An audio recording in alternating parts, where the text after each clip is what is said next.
Hi friends, study আসামলৈ আপোনালোকক সকলোকে স্বাগতম। আজি আমি লৈ আহিছো ইন্ডিয়ান জিওগ্ৰাফি দুটামান ইম্পৰ্টেন্ট কোৱেশ্চন। আহকচোন স্টাৰ্ট কৰো। Indian geography. Question number 1. India has longest international border with India তলৰ কোনখন কাউন্ট্ৰিৰ সৈতে longest border share কৰে? Bhutan, Bangladesh, Nepal, China. Correct answer হৈছে বাংলাদেশ। আমি চাই লওঁ ইয়াতে বাংলাদেশৰ লগত ইন্ডিয়া সবতকৈ দীঘল border আছে আৰু ইয়াৰ দিগ হৈছে প্ৰায় 4096.7 কিলোমিটাৰ আৰু সকলোতকৈ কম আছে আফগানিস্তানৰ লগত প্ৰায় 106 kilometre. Question number 2. India accounts for which percent of the world's land surface area? মানে ইন্ডিয়াই ওয়াৰ্ল্ডৰ কিমান শতাংশ মাটিকালি আগুৰি আছে? ইয়াত অপচন আছে 2.4%, 1.8%, 3.0% আৰু 2.8%। কারেক্ট আনসার হৈছে 2.4%। Question number 3. Which of the following is the youngest mountain range in India? ইয়াত হৈছে তলৰ কোনটো মাউন্টেন ৰেঞ্জ ইন্ডিয়াৰ সকলোতকৈ youngest মানে সকলোতকৈ ডেকা হৈ আছে এতিয়া? হিমাদ্ৰি ৰেঞ্জ, আৰৱলী ৰেঞ্জ, ওয়েস্টাৰ্ণ ঘাট আৰু বিন্ধ্য ৰেঞ্জ। এইগিটা আছে আমি জানো আৰৱলী, ওয়েস্টাৰ্ণ ঘাট আৰু বিন্ধ্য ৰেঞ্জ এইটা বহুত পুৰণি হয়, তেলে সকলোতকৈ নতুন হ'ব কোনটো? হিমাদ্ৰি ৰেঞ্জ। Question number 4.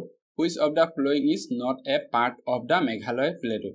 তলৰ কোনখন হৈছে মেঘালয় প্লেটুৰ পাৰ্ট নহয়? Jaintia hills, Khasi hills, Garo hills আৰু Palamau hills.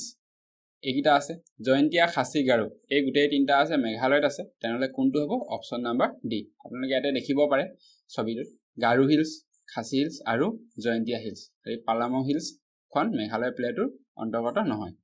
Question number 5. Which of the following river does not drain into a sea? তলৰ কোনখন নদী মানে গৈ সাগৰৰ লগত মিল হৈ নাযায় কৈছে? গংগা, মহানদী, লুনি, গোদাবৰী।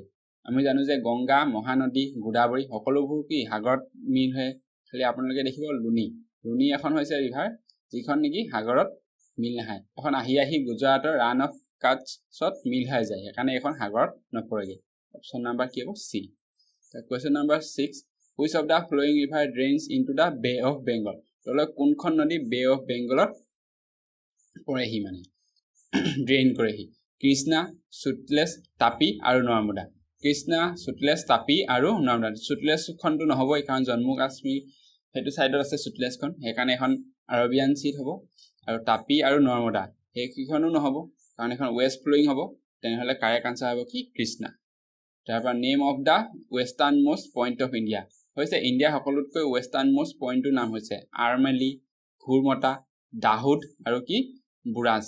তেনে কাৰেক্ট অপশনটো হ'ব অপশন বি, ঘুৰমতা। আপোনালোকে চাই লওক এখন সবতকৈ ওয়েস্টাৰ্ণ মোস্ট পইণ্টৰ নাম হৈছে ঘুৰমতি বা ঘুৰমতা আৰু এইপিনে ইষ্টাৰ্ণ মোস্ট পইণ্টটো হৈছে কিবুথু, তো অৰুণাচলত অৱস্থিত। তাৰপিছত হৈছে সবতকৈ নৰ্থাৰ্ণ মোস্ট পইণ্টটো হৈছে ইন্দিৰাকোল আৰু সবতকৈ সাউদাৰ্ণ পইণ্টটো হৈছে এটা হৈছে কন্যাকুমাৰী। এইটো যদি ইণ্ডিয়াত হয় আৰু যদি আমি আন্দামান নিকোবৰ দ্বীপপুঞ্জক লৈ লওঁ তেনেহলে হ'ব Indira point. Question number 8. Which of the following Indian state has the longest coastline? মানে সাগৰৰ পাৰে সবতকৈ দীঘল কোষ্টলাইন কোনখন ষ্টেট আছে? তামিলনাডু, মহাৰাষ্ট্ৰ, গুজৰাট, অন্ধ্ৰপ্ৰদেশ। কাৰেক্ট আনসাৰ হৈছে গুজৰাট। তাৰপৰা number of Indian state share their border with Myanmar. Question number 2. কিমানখন ইণ্ডিয়ান ষ্টেটে ম্যানমাৰৰ লগত বৰ্ডাৰ শ্বেয়াৰ কৰে? 3খন, 6খন, 2খন আৰু 4খন। তো কাৰেক্ট আনসাৰ হৈছে 4খন। আমি চাই লম ম্যানমাৰৰ লগত বৰ্ডাৰ শ্বেয়াৰ কৰে প্ৰায় 1643 কিলোমিটাৰ। অৰুণাচল প্ৰদেশে শ্বেয়াৰ কৰে, তাৰপৰা নাগালেণ্ড, মণিপুৰ আৰু কি হৈছে মিজোৰাম। সকলোতকৈ বেছি শ্বেয়াৰ কৰে অৰুণাচলে প্ৰায় 520 কিলোমিটাৰ, তাৰপিছত আহিলে মিজোৰাম, তাৰপিছত মণিপুৰ, তাৰপিছত আহিলে নাগালেণ্ড 215 কিলোমিটাৰ প্ৰায় নাগালেণ্ডৰ। Question number 10. Sikkim became a full-fledged state of India in?